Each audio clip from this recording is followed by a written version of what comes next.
Episode 3 of the Live from Blueland podcast is all things hockey in Atlanta and stuff I missed from the NHL since the last episode. We're talking Patrick Kane's return to Chicago, the Jets' attendance struggles, and the former Jets, the Coyotes, paying for their sins. Rempe is a menace, but did he get humbled? Evgeny Kuznetsov waved. The Golden Knights are the fastest team in hockey history to 300 wins, but Canadians just can't get a clue. Oh, and y'all know we're recapping an awesome Thrashers night from this weekend. Let's get it. This is the trifecta. This is the trifecta. From long distance, from three-point range, episode 3. Am I losing count? This is episode 3. This is episode 3, baby. Of the Live from Blueland podcast with your boy, Blueland Eris Brown in the building. And it's not Blueland Eris, and it's not Blueland in general, and a celebration of Blueland if I don't have my Thrashers threads on. I won't wear Thrashers colors all the time. Sometimes, I'll mix up the fits and everything because I'm not in hockey jerseys even 5% of my wardrobe. Let's be real. Maybe 10.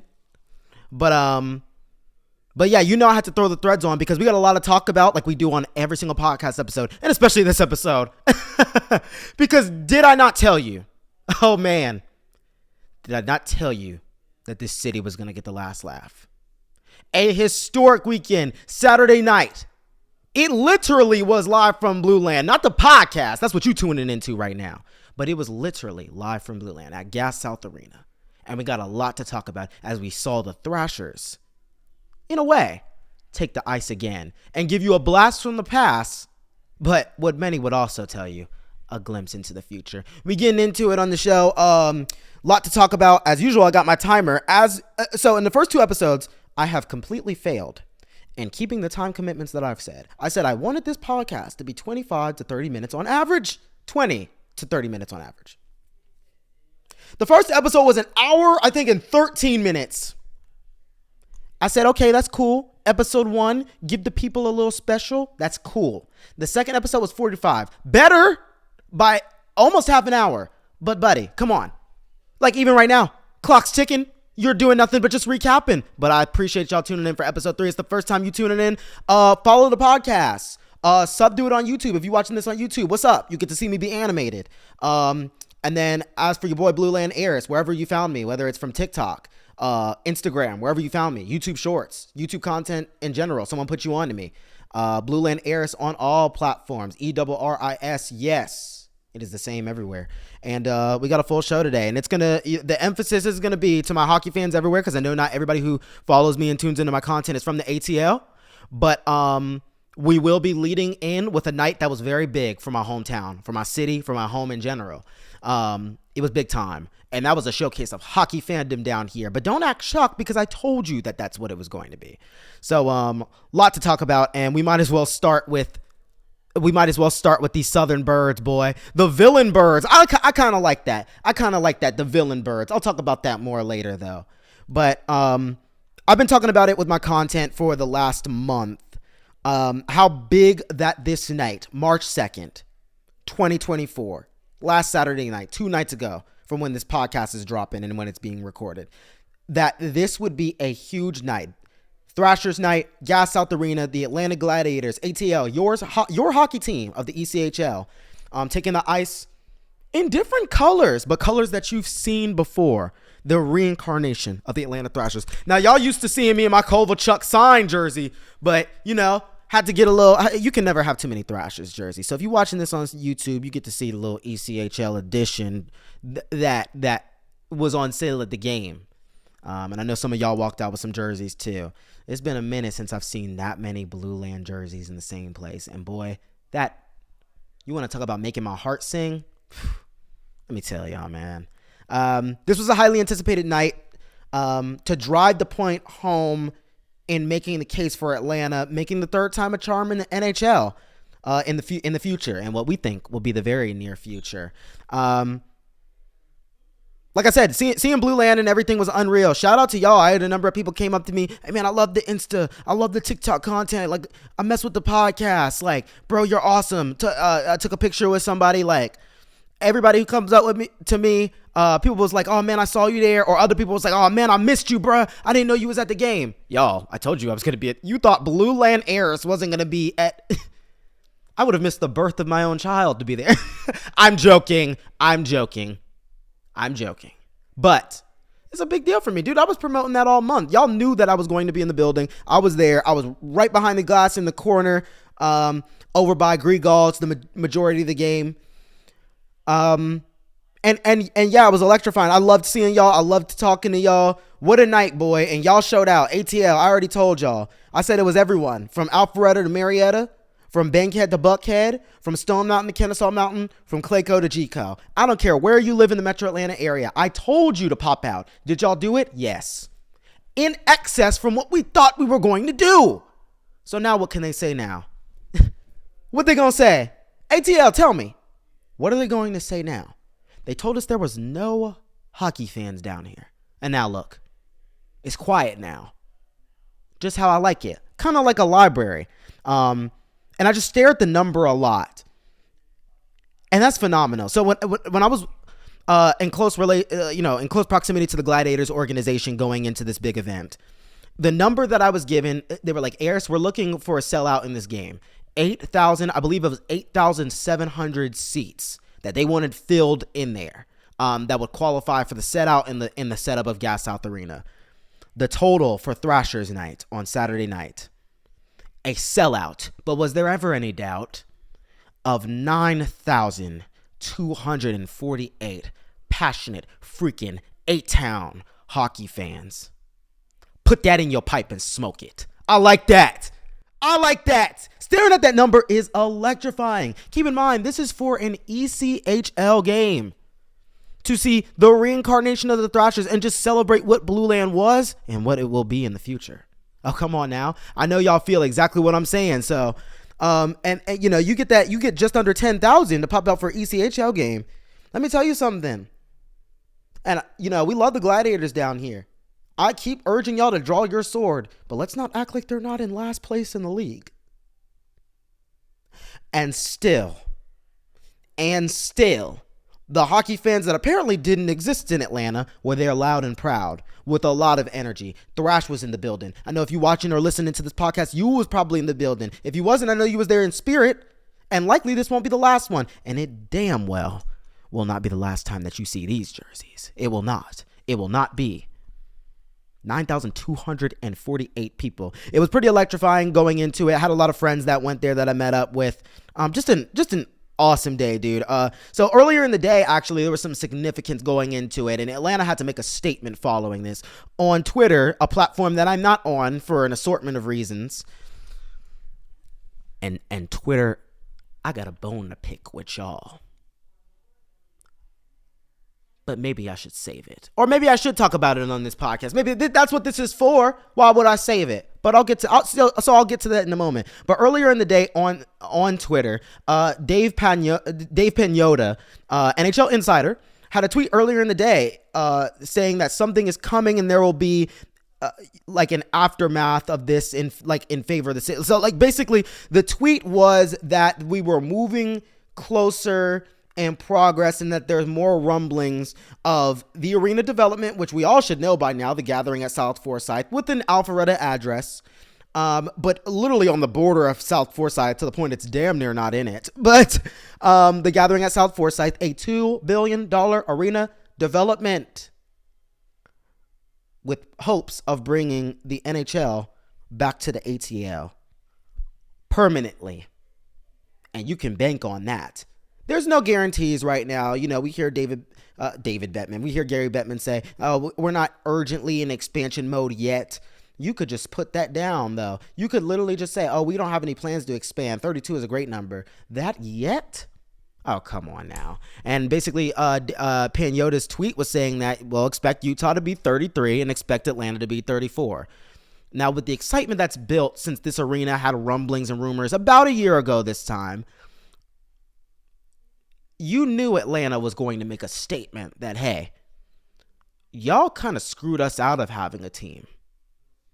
And the whole hockey world want to turn against us. Let us remind you that the narrative that people who not even from here have created, it's BS. And if you don't believe us, watch this. And what did Atlanta do? Pack out Gas South Arena in Blueland attire, baby. And they made and we made a statement, and we had to make it loud and do it proud. The game was awesome. I had so much fun, y'all, and y'all know, y'all the Blueland family. I was so happy to see y'all. As for the on ice performance, the Gladiators, who were in attire for the Thrashers, which is unfortunate because this was kind of historically accurate. They lost. Shocker. So it was really a Thrashers night. Very historically accurate. You go to a Thrashers game excited and they come out with a loss. It's bringing me pain. In terms of the performance on the ice, we did play the Greenville Swamp Rabbits, who I believe have the best record in the entire East, the best record in the entire league.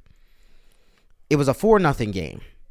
We were shut out on Thrashers night. We didn't get to hear that patented goal horn or anything, even though the passion was there throughout the night. That did kick a bit of mud onto people's excitement in the night. Now, people are going to remember that they popped out to show the hockey world, hey, what y'all said about us was cap. It was all lies. No hockey fans down here? Then why is there 9,000 people in the building? So we made our statement. That was the important part. But a 4-0 game on a night like this, when you know you've got to gear up for a very special night in Atlanta hockey history.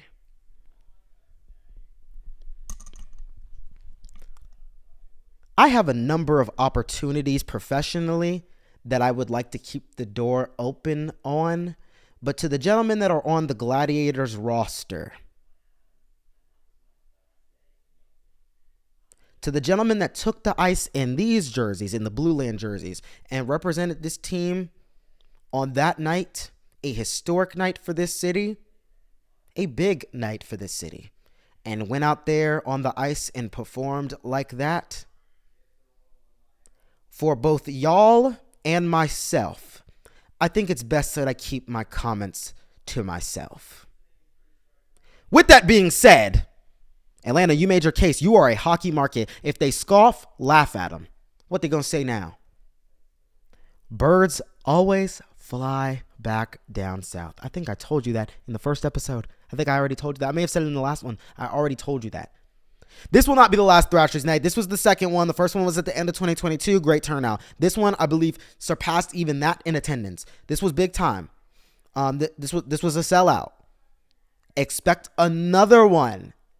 The season starts at the end of this year. So maybe expect another one this year, or maybe expect one in the 2025 calendar year. But this is likely not going to be the Gladiators' last Thrashers night, which means the trifecta will probably be even bigger. It will be even bigger. Imagine what's going to happen now. We went from the first Thrashers night, great turnout, people showing how much they miss Blueland and that the fandom never died, all the way to now. Y'all have a $2 billion arena development that has been approved. It is turning the necks of the NHL, who is saying that the Flames and the Thrashers relocations does not preclude going back for a third time. We've got to keep quiet because nothing is imminent. But, oh, come on now. You got arena. You got the team behind the Battery at Truist Park for the Braves on this. You've got Stafford Sports, which I've told you did I believe the rink renovation for the Rangers at Madison Square Garden, and did the arena construction for Bridgestone Arena in Nashville for the Predators, and then Climate Pledge Arena for the Seattle Kraken. Them being on this project, buddy, that's not just coincidence. It's very intentional. We've been at the forefront of expansion talks since the last Thrashers night to this one. Now imagine what will happen from this one until the next one. Or maybe there isn't a next one. Maybe a Thrashers night becomes every regular season night after this. You should be excited if you are from Atlanta and you love this team. And you love this team. Oh, come on now. Awesome freaking night. I'm not done talking about that. I got more content to make on that. But boy, y'all got me excited, and that's how you come out and show your passion, ATL. Absolutely freaking phenomenal. Now, I just want to say this. Why would I come on this podcast without Aquafina? You got to stop, bro. We don't have a brand deal. But I should have came with some type of beverage. You got to pace yourself with podcasts. My mouth be getting dry doing all this talking. I hope y'all appreciate it. But okay, so let's segue. I'm not done completely talking about Thrashers Night. Oh, so let me also talk about this. I will be a guest on the Atlanta Gladiators podcast, baby. Shout out to Liam Godimer, the voice of the Atlanta Gladiators. I believe JD will. I think JD should also be there as well. But I will be a guest on the Atlanta Gladiators podcast. I'm very excited about that. It will be sometime next week. I believe. So I will be a guest. I will talk about this more there. And yeah, that's gonna be awesome. So I'm not done talking about Thrashers Night, but I had to recap it, y'all. I'm Blueland Airs. Did you really think I wasn't gonna talk about it? Oh, come on. But ATL, y'all are phenomenal. They casted y'all out and said you were not a hockey city. It was all a lie, and you proved it was a lie. And to anyone who is scoffing at this city getting another opportunity instead of being mad at the ownership pitfalls and the amount of struggles that this fan base had to go through, as if they're more mad at us getting a team back than the hell that we had to endure, I would argue with both NHL franchise. Yes, with both. Because the Flames were inexcusably relocated because of somebody's financial hardships and them trying to recoup their lost investments. We have been screwed out of the NHL. But karma is this ain't an explicit podcast. But you know. You made a statement. Just wait for it. Hourglass moment. I want to get into some stuff that I have not talked about that I should have made some. I was all over the place, y'all. This was a big week. So, I mean, I have to make content on I led with my content being on Thrashers Night because I want my city to pop out for this. And I want them to get excited for what is to come in the future, what they're lining up in the future, what a lot of people here are just like all over the metro Atlanta area are super, super, super excited for. Even people that could not come to the game, did not get to the game. There was people that was trying to get to the game telling me, Eris, they sold out. I couldn't get tickets. I know. I'm sorry. We hope to see you at the next one. And if we don't see you at the next one, don't worry about it. It'll be a nightly occurrence. But I gotta cycle back to some of these topics that I missed from around the NHL that I should have made content on. But y'all, I got a full-time job. And I've got other stuff going on that, time commitments. So, but let's talk about it here. Patrick Kane, baby. This was 8 days ago now. I think it was a week ago. A little over a week ago from when I'm recording this. Made his return to Chicago. And I want to state that this was the best superstar return to a city I've ever seen in sports history. And that's pretty remarkable for me to say that. There's been some pretty crazy ones. I watched the Big Five. Hockey, basketball, football, baseball, soccer, football. And this was the best return from a superstar back to the place that he made his house, his palace for a long time. This was a big night in Chicago in general. Chris Chelios had his jersey retired before the game. He even told Patrick Kane, hey, listen, don't steal my thunder. He did. He did. But this is one of the best American-born players of all time. Rightfully getting his jersey retired, arguably kind of late. But getting his jersey retired, and then we see the return of the greatest American-born player of all time to Chicago. Now as a member of the Red Wings, does it still look awkward to y'all? Because it does to me. And I know it looks awkward to Hawks fans. So the craziest part about it was an OT winner on a breakaway. Patrick Kane, showtime, baby. I mean, y'all, it was so lit. And guess who fed him? Alex DeBrincat. Another former all-star of the Blackhawks. I'm talking about it looked like it was out of a movie. Is it scripted? Is it the WWE? Is it AEW? Is it scripted? I was like, you couldn't write this in a movie. You could, but everybody would expect it. It would be cliche. I was like, this is almost cliche. I saw that breakout pass. DeBrincat get it to him. He was at center ice and he was streaking. I said, there's no way Kane does this. Me and my dad were just watching in front of the TV in awe. I stood up at home and he gave it to him. OT winner, baby. Greatest return I've ever seen in sports. And I should have made a video dedicated to that on TikTok. By now, we've passed it. Patrick Kane has captivated audiences for a long freaking time and he ain't done. Y'all said he was washed. Do you feel stupid? Let's move on. I want to talk about actually this team, but I guess I should say this franchise, but where they relocated to, because they're not the Thrashers anymore, unfortunately. They're the Winnipeg Jets. And would you believe that the Winnipeg Jets say it ain't freaking so, are having attendance struggles? You've probably heard about it, but let me tell you more about it. The Jets chairman, I believe he owns the team, Mark Chipman, had a quote sometime last week stating current attendance is not going to work. The current attendance for the Winnipeg Jets is not going to work in the long haul. This is a team that for some reason this year, I think, saw a little bit of a decline last year. And what was alarming about last year,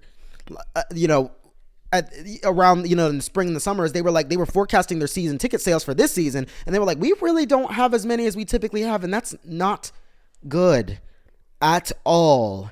They don't get the corporate season ticket sales that other markets do because it's Winnipeg. It is a small market. Saying it's a small market actually is an understatement. And that's no shade to Winnipeg, but that's what it is. 800,000 people in the metro area. They need those tickets at the door or on Ticketmaster from their fan base. And their season ticket drive last year wasn't too hot. It's had a trickle-down effect this year, but the Jets have struggled with attendance, and it has been broadcasted. Even with, the sign. Remember, it was, early on in the season, people were like, why does the Jets building look this empty? And there was, a LED board going around the building, and it was like Air Canada or Delta or someone, and it was nonstop to Atlanta.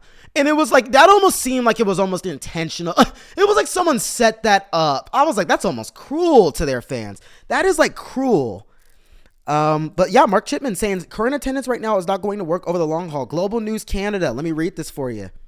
Despite icing a competitive team led by star goaltender Connor Hellebuyck, should be winning the Vezina this year, the Jets have the second lowest average attendance at 13,098 people a game.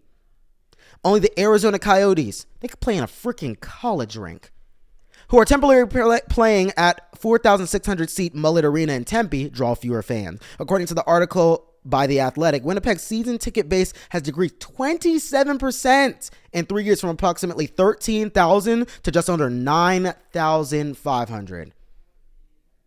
Let me tell y'all something. If you thought I was going to get up here and bash Winnipeg, I'm not doing that. If you thought I was going to get up here and bash the Jets, I'm not doing that. That's not what I'm here to do. Winnipeg is a great hockey market because of its hockey heritage. It's in the birthplace of the game, Canada, the motherland of the sport that we all love. Deep hockey heritage. But with all of this going on, and you see what jersey I'm wearing. When I said before, in the past, that this was a little bit of the universe's karma, I meant that.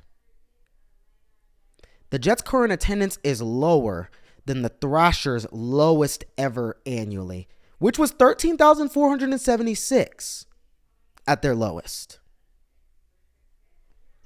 Keep in mind, this is a Jets team that plays in the lowest capacity arena in the league, excluding Mullet Arena, because that's a damn college rink. And it's insane that the Coyotes, the former Winnipeg Jets, even are allowed to play in that, because we damn well wasn't allowed to have no types of pitfalls or nothing.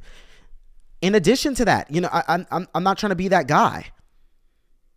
The Thrashers had the lowest winning percentage of the 2000s in the NHL and one of the lowest in North American professional sports. But no one cared about that. We were supposed to pack 20,000 plus people into an arena during a recession. The Jets right now have a current top 10 team in the NHL that could go win a cup, that can go win the Stanley Cup this year. And their attendance right now is lower than the Thrashers' attendance ever was.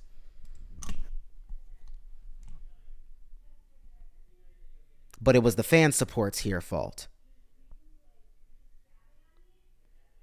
Try using that card after Thrashers night. Love to see how it goes. Because y'all got nowhere to run now. And I told y'all was going to talk yourself into a hole. Some other people in Atlanta didn't have the platform to do it. But in a couple months, I've built mine. And I ain't done building mine. It's accelerating. Y'all not sneaking that past me. Somebody had to stand up for this city. And I wasn't the only one who did it. But I'm going to be at the damn forefront to do it. I wasn't going out like that. The Jets' struggles kind of showed to me that it was never on fans, but ownership. But that's been documented to y'all by a number of sources. Bigger than me. Now, regarding this, nonetheless, they're not going to move. So if you thought the Jets were like, oh, well, it looks like they're going to relocate back to Atlanta, slow your roll. First of all, they're going to make Atlanta pay the expansion fee.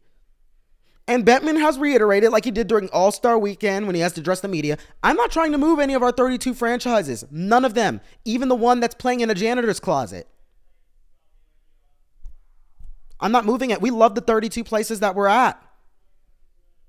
Bettman actually addressed the media on Tuesday to say basically they aren't moving and that the league has faith that Winnipeg will figure it out. So if you think the Jets are about to move, I'm going to go ahead and you need to slow your roll.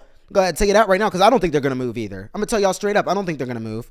I hope the Jets fans can turn this around so that if they do move if it does come where the league's like, all right, this is not sustainable. Y'all do have to move. You're too small of a market for us to allow this. I hope it don't ever come to that. But if it does come to that day ain't today, tomorrow, next week, next year, or the year after that. So for what it's worth, relax. And they're not coming back here. We're getting an expansion team, buddy, which we should want. The expansion rules and stuff like that now are not what the Thrashers had, where basically you have to get an ECHL or a SPHL team to go play in the NHL. And like Wayne Gretzky said, and then you do all that damn losing, and then people don't have the money with inflation and all other type of living costs to go watch you lose every single night. But they'll call you bad fans. But it's like I'm saying, our lowest year in attendance was never as low as what the Jets are doing right now, but it was our fault. And I'm saying that's a karma moment. And I got nothing against Jets fans. There's a number of people from Winnipeg who tell me, we are glad the Jets are back, but it should not have been y'all it should not have been at y'all's expense. I have a number of Winnipeg Jets fans who say that to me. And they're a great hockey market, and they got some passionate fans in the North. And I'm looking to see that playoff whiteout again. I think all of this can get resolved in the playoffs. I think they're going to be fine. But we got to call it how we see it right now. It's a struggle. Bettman's quote, I believe this is a strong NHL market. I believe that ownership has made extraordinary commitments to the Jets, to this arena, to the downtown area, involving hundreds of millions of dollars. And I'm not sure why people are now speculating that somehow they're not going to be here. That says it all to me. Now, this is also a man, shout out to Bettman, but this is also a man who told the city of Atlanta, y'all are not losing your team. And a week later, we were gone. Food for thought, but I think the Jets will be fine. However, the house isn't on fire, but the smoke detector, like there's some type of smoke. There's some type of smoke, and it might stem from somewhere, but they should be fine. They should be fine. Fan that smoke out. Fan that smoke out. I want to pivot to somewhere else in Canada though. Quebec City. I have even Quebec City natives who are not overly harsh to Atlanta hockey fans, but it seems as the majority of them have a problem with us. Why do they deserve a third attempt? Why do you? I'm pretty sure y'all lost the Hamilton Bulldogs and the Nordiques. Oh, the Hamilton Bulldogs don't count because it was over 100 years ago, but the Flames from the 70s do. A franchise older than the freaking Rubik's Cube. Think about that. There were still colored fountains in bathrooms in this country in the 70s. Although there shouldn't have been because, they're just trying to get rid of Jim Crow and everything. They still were up. But you think anything from the 70s has a bearing on today in 2024. Quebec City, if any of y'all up there are scoffing at Atlanta, you mad at us? You need to be mad at your neighbors in Winnipeg because they are a small market just like y'all in Canada, and they are ruining y'all's case for the NHL going back there. They're struggling with attendance and left a big market that is now at the forefront of expansion and showed just this past weekend that they would do fine with an NHL team again and that the league shouldn't have even left. But you mad at us. You need to be mad at Winnipeg. Not to throw them under the bus, but y'all getting hot with us. Y'all are a small market and they making y'all look bad. So if the NHL expands, why would they look at Quebec City and say, oh, well, let's go there? Why would the debate not be, oh, well, we got struggles in Winnipeg right now. Oh, are we trying to resolve them? Y'all want us to go to y'all so that we can have a Winnipeg 2.0? But Quebec City, y'all want to be mad at us. You better check who you aiming your anger at. Because Winnipeg might have just sold y'all's chances. I don't think y'all are out. A lot of people up north will be like, oh, okay, they're never coming back to Canada. I think 8 teams in Canada is enticing.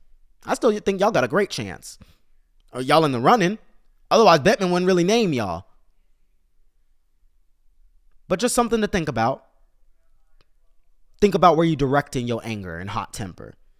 I'm going to transition. We're going to go through these things fairly quickly. I'm going to wrap the show up because that's the 30-minute mark right there. Actually, I'm coming up on it. Let me stop my timer before it goes off and it blows y'all's ears out and I lose all my podcast listeners.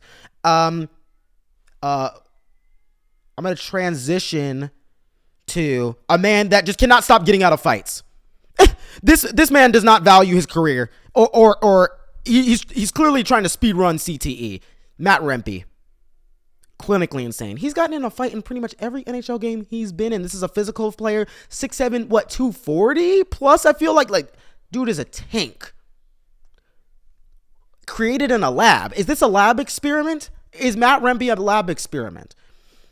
First fight in the Stadium Series was going toe-to-toe with Matt freaking Martin. He ain't no softy. Boxed Nick Delorier when they played the Flyers. I said, this kid is insane. He 21, he a grown man, and he's 6'7", I think 240. So I almost want to call him Lil, but he ain't Lil. I'm like, he's insane. But did Matt Rempe get humbled against the Columbus Blue Jackets? This had to be over a week ago now. Olivier gave it to that boy. I know y'all saw that fight by now. Gave him that black eye that he is still rocking today like it's a new fit. Like it's a new pair of sneakers rocking that black eye. Olivier was tagging him up. And I said, this boy might have got humbled there. But he's not discouraged because this is one that we were all looking forward to. Just like the Nick Delorier fight. We had another one we were looking forward to up in Toronto, where Ryan Reeves plays. We were all looking forward to this. I didn't even know this game was happening this weekend because I was too focused on Thrashers night. Ryan Reeves was on the ice at the same time as Matt Rempe. Peak freaking cinema. The first time they crossed paths, Ryan Reeves was chirping at him. He had something to say to him. He was like, if you want to go right now, I see you skating away. Matt Rempe declined it. I was like, oh, he running from him. He don't want to fight him with that black eye. He is not trying to die because he may be on the shelf if Ryan Reeves tear him up. I said he is not going to go with them today, is he? When I saw that. I checked back later. Nope, they fought. Nope, they absolutely fought. And Rempe held his own. Ryan Reeves tagged him a couple times. You know he's going to. Ryan Reeves can't put you in the vortex like he typically does, doing the spin tricks and everything to really start setting you up for them hard shots. But Rempe with the reach, using his reach, threw a lot of jabs in this. Oh my God. But Matt Rempe, this dude is one of the toughest cats in the league. Ryan Reeves, even, they both gave each other their credit in the press conference. They both showed love to each other. He knows. Ryan Reeves knows he's going to be one of the toughest guys in the league. Matt Rempe, to me, you already are, bruh. At 21. I was thinking Rempe, after the Olivier fight, I was like, he might have got humbled. I was like, he might have got humbled. I ain't going to lie. But no. He's like, I'm not backing down from nobody. And if Ryan Reeves wants smoke, then I'm a wildfire. And I got plenty to go around. I like that. Matt Rempe, remember when Ryan Reeves was like, make hockey again? Make hockey again. He was like, after the whole debacle with the damn late shot Ridley Greig and then getting cross-checked in the face by Morgan Riley. Ryan Reeves was like, make hockey violent again. Looking pretty violent to me. Matt Rempe heard that and that's his philosophy. He hung that quote on his wall or something, or has got like a screenshot as his lock screen on his phone. Rempe is like a step below what Linsanity was in New York right now. I don't know what we're gonna coin it as, but Matt Rempe, boy, you different. You different. This next thing I'm kind of shocked by. I'm trying to get through these quickly because we're gonna wrap this up. Evgeny Kuznetsov waived. And that is a sentence I never thought I would have to say. I never thought I would have to say that. This happened. This decision came on Saturday, just hours after he cleared. He was cleared to resume practicing with the Capitals. And he was in the assistance program for the NHLPA. They're not allowed to disclose what's going on with players. But I hope everything is okay with Kuznetsov. And that ain't no laughing matter for me. So. He was in the assistance program and he entered the program on February 6th. I have down here, and he's missed what is now, it should be Washington's past 13 games. He's struggled to produce offensively in recent years. And he has only 17 points on 43 appearances this season. And this was one of the most lethal forwards and just lethal overall players on the ice in the entire sport. a couple seasons ago. You couldn't have told me Evgeny Kuznetsov gets waived. I didn't have that on my bingo card at any point in his career. So, yeah, I mean, tough pill to swallow. Right now, I think as of today or yesterday, he's being loaned to the AHL with the Hershey Bears, a team that every time I hear their name, they make me want to eat chocolate. So yeah, Kuznetsov waived. That's kind of rough. I wish him the best. I hope he can get back on track, and then we see him back in the show. But crazy, dude. I never thought I would have to break that kind of news. And then the Vegas Golden Knights. Some history that went down this week, earlier from last week, not this week, last week, because I'm late on these topics, but I got to cover them now. The Vegas Golden Knights in 514 games are the fastest team to 300 wins. Unreal. Yeah, fastest team, 300 freaking games. I think what's crazy is in 12 years, I think the Thrashers barely won 300 games, like in their entire tenure. Like, think about that. The Knights in six going into seven years, more wins than the Thrashers had their entire tenure here in Atlanta. That is disturbing. But this is the reigning Stanley Cup champions, baby. But what I find interesting about this is Canadians being mad. You know, you see comments. I'm going to try to put them on the screen on the podcast. Oh, no, the Bettman's team has been handed opportunities. They were gifted a cup. Y'all are actually throwing this temper tantrum with no logic. That's the route y'all want to go. I'm going to need some of the more traditional Canadian hockey fans to stop throwing illogical temper tantrums that can literally be disproved and you know, just shot down with a Google search. It's embarrassing. The Vegas Golden Knights were never handed opportunities.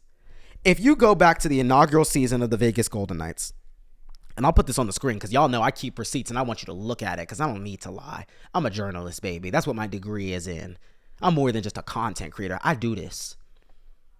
Their inaugural season going into it, they were tied for the lowest odds to win the Stanley Cup in the entire league. I believe they were down there with, I got to put it on the screen. I'll put it on the screen in hindsight. But they were down there with like the Colorado Avalanche that year. They were tied for the lowest freaking odds in the league. But y'all said they were handed a cup. And they went to the, obviously we all know, their inaugural season, they went to the cup. They lost to the Capitals, I believe in 5. But they went. But y'all thought they handed them something? They aren't gifted anything by the league. My Canadian fans, I try to show y'all love. But Vegas was not gifted anything. Y'all's teams just suck. And that can sound however it wants. The last Canadian team to